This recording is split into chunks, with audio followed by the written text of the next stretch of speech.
Senator Sanders has been talking about this longer than some folks in this room have been born. He has been consistent. He is authentic.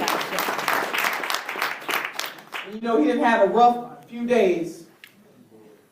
I'm not even going to go down that rabbit hole, but let me just say this. Nobody is perfect.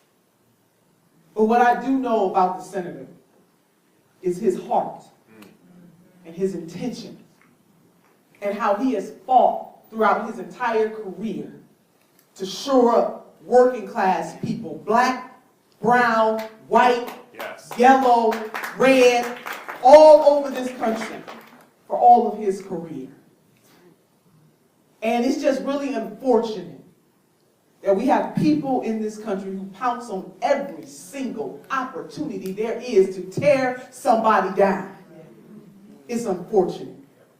So sisters and brothers, we cannot allow people to divide us based on race and class. Yes. Right. And we can't get so caught up on personalities that we respect and love.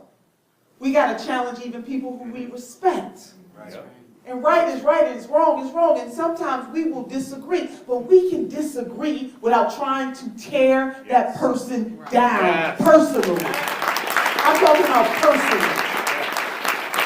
All leaders are fair game in terms of what they stand for, what they do not stand for. But what we should not allow ourselves to do, which many politicians benefit from that, which is I'm going to tear you down personally. I'm going to try to annihilate you. I believe that we should be soft on people and hard on the issues. We're going to go ham on the issues. Now, I'm not going to talk about your wife, your mama, your cat, your dog, or your children. Just to make my point. Too many politicians on both sides of the aisle, they benefit from that. They want to divide us. Divide and conquer. This, not to get into what the smear was, because it was horrible, and obviously we know that it's not, it was just created out of thin air.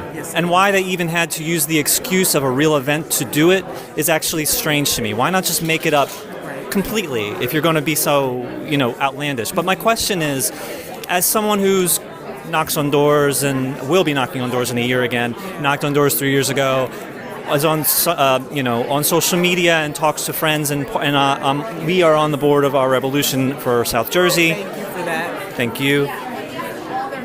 Do we spend any energy worrying about that? And one example that I'm thinking of is the 2-minute segment in which that statement was made. Show people that, and it's pretty obvious that at the very worst, it's not nearly a big of a deal at all. Do we worry about that? I mean, the campaign is supposed to be lifting up the positive, not negative, but that stuff is out there, and do we just let it get out of control, or do we just not worry about it at all? I don't think many people, the doors you're going to knock on, are going to even ask you about that. Most people don't even know that happened. So if it's more general smears as opposed to this particular. Oh, but yeah. I mean, if somebody calls the question at the door that you're knocking on about anything, just be honest with them.